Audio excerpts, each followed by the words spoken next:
So what we found here is a stand of birch, and I see some birch here that are small and narrow. I could use a birch like that for sure to make a basket. We're going to have a closer look at the birch. We're also going to watch for any kind of things that could hurt us, like poison ivy, wasp nests, anthills. Those things can be nasty. I've taken birch off a tree standing in a anthill and just coming up my legs, biting my legs, and so you have to be really careful because you get focused on something and don't realize there's things that could hurt you here. Okay, this isn't the tree that we want, but I want to give you a demonstration here of what a bad tree looks like. Yeah.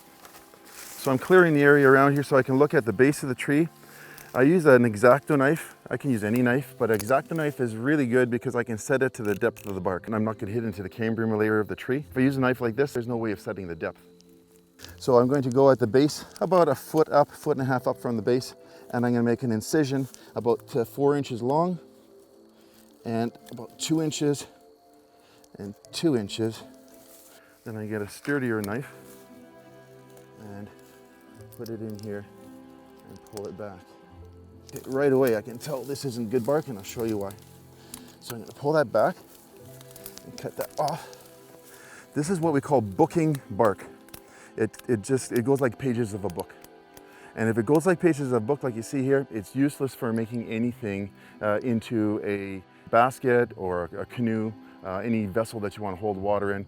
It would be okay to make a birch bark biting, because that's the kind of bark you want for birch bark biting, and it's the kind of bark you'd want for making a quill box. Yeah, it's very, very thin, very, very papery. In fact, this is known as paper birch. And so that would be, I didn't harm the tree by doing that. It is now going to be left to grow because it's not going to be good. It might be good in years to come as the bark changes in its thickness and depth. But in this grove here, I can see that none of these trees are going to be any good to me because they all have the same look. They're peeling very, very, very, a lot like that. There's no moss growing on them except at the very base. They don't have a good look for what I want. Come on in, I'll show you what has a good look. This is a poplar tree.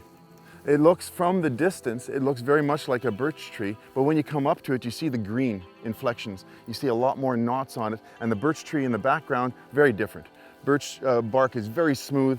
This is very rough and very, a lot of knots in it. Both birch and poplar have something called bloom. That's this white stuff that comes right off. There's actually quite a bit of it on here. It comes on the tree and grows heavily from now until springtime on the tree, and that's what protects every tree. Even the birch has it as well.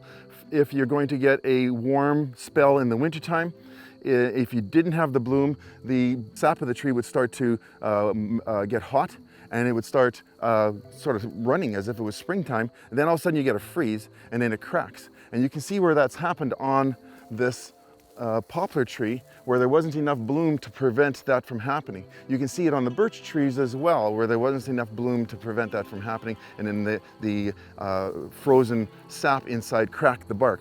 The birch tree is much better protected though, so it has much larger areas of nice, clear, smooth skin. The poplar, not as well protected, but poplars don't live as long either. Birch trees will outlive them like twice as much, whereas the poplars will die because of this unfortunate feature that can kill them. This is a poplar tree, no good to us. We want the birch trees that you see behind there. In a forest like you see here, I will look around and I'll check out the birches that are in here, and out of 100 trees, I might find 2, 5 that are good enough to do what I want to do, that are good enough to make the birch bark baskets that I want to make. So I have to go and search it out. The old tale is that Manitou saw that all the native people were using way too much birch bark and birch in general. And so what he did was he took a willow switch, went through the forest and started swacking all the trees except for maybe 2, 3, or 5 in a forest. And so then the natives after that had to be very careful how many birch they took out of the forest. They had to go search for them. They had to work much harder to get them. And that's the way that rolls. And I find it's very, very true. I have to walk a lot to get the stuff that I want.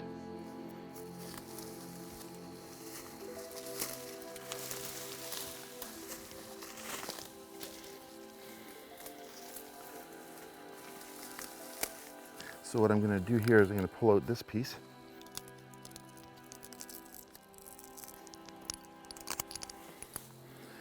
That doesn't book.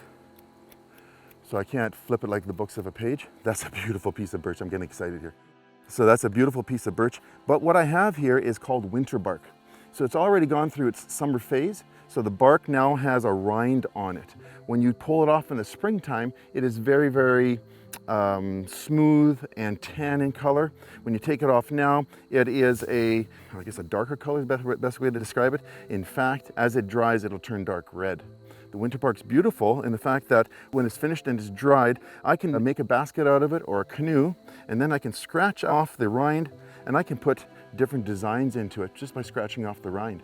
The rind will stay red, below it will stay clear or a tan color, and you get a really neat contrast. Natives would do artwork along the edge of the canoe that way, or at the very front and the very back of the canoe. Winter bark, as you're going to see now, is much harder to take off the tree than it is in the springtime. At this point in time, we are in end of August. You might think that, well, it's not winter. How could you call it winter bark?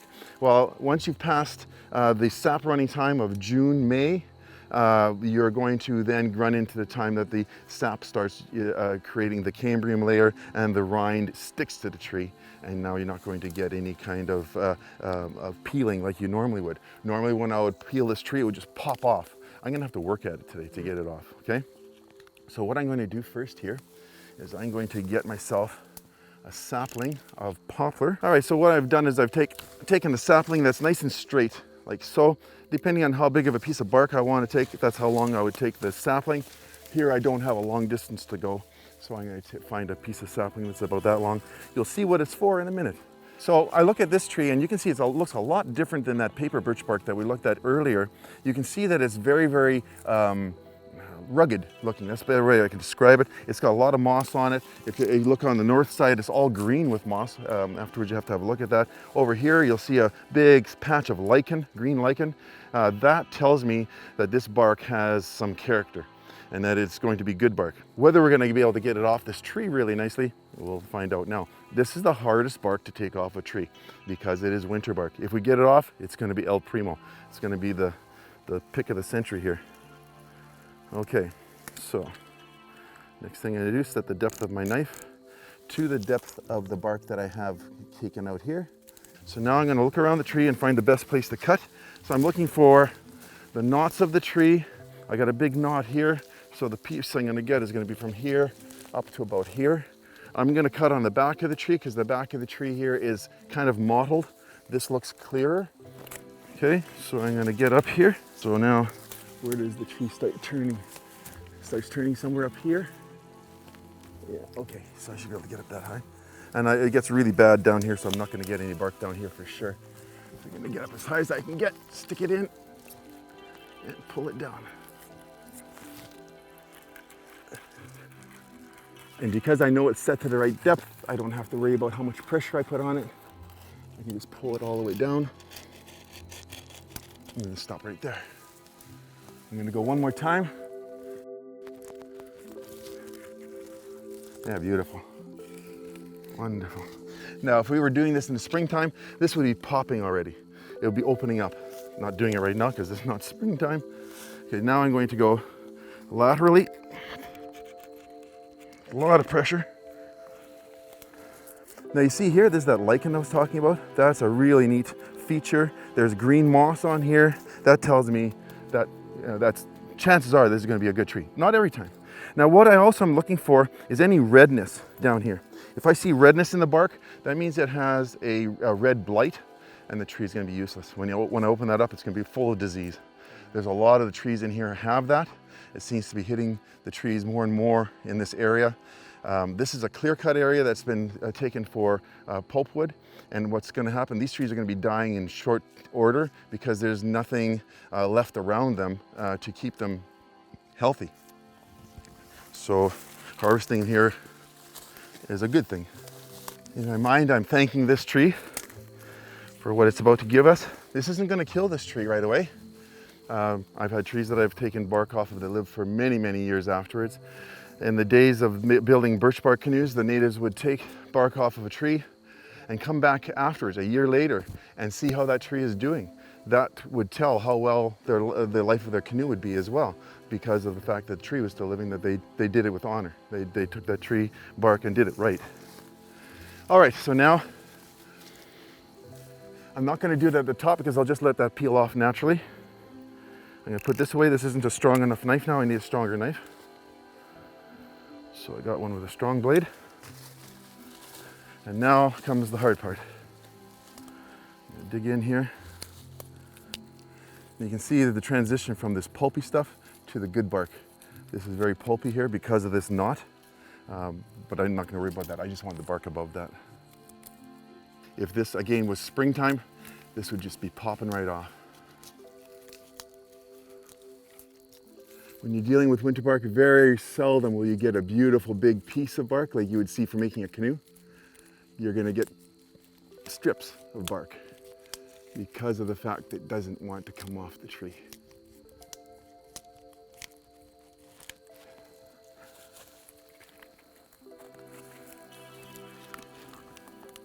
I'm using my arm to support it right now so that I can make enough room to get that nice switch that we just made underneath the bark.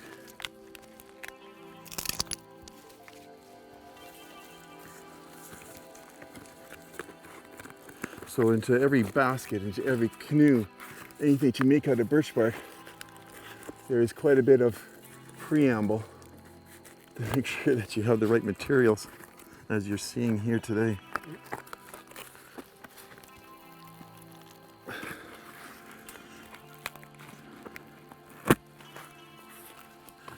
Now you understand why I'm using the stick?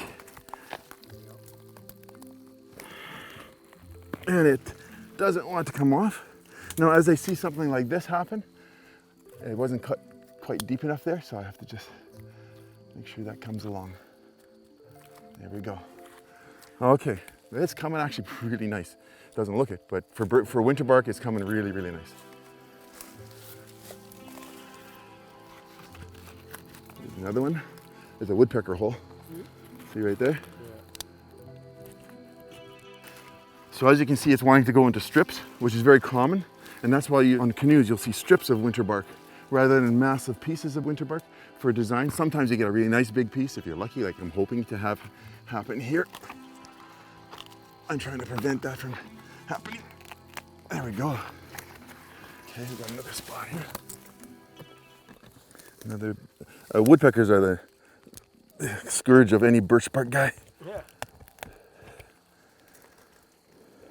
Now you can see here, that's just a bit of disease that the bark has right there, which it makes for a very interesting basket. Like a lot of people, oh, that's no good. But I've made baskets with that and people say, wow, I like that. You know, so it's not something that is going to be throwing this bark away at all. But you can see this here is beautiful. Look at that. Isn't that beautiful? Thank you, tree. Thank you, thank you, thank you.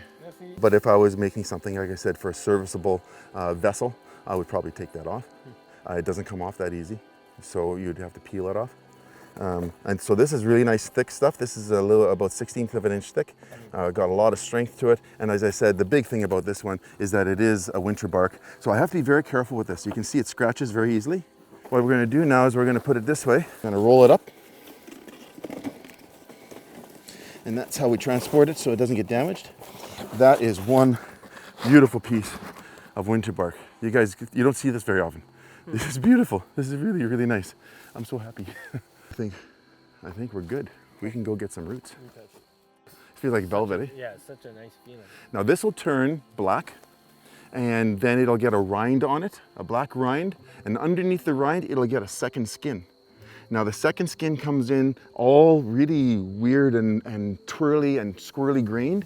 And when I was in Nova Scotia working with the Mi'kmaq Confederacy there, and they wait for that second rind to come in, then they'll go peel that off and they make these beautiful baskets out of it because it's very, very articulate. The problem is the tree then dies. So they harvest the tree for making paddles and whatever else at that time, or firewood at that time. So there you go. Again, thank you, tree.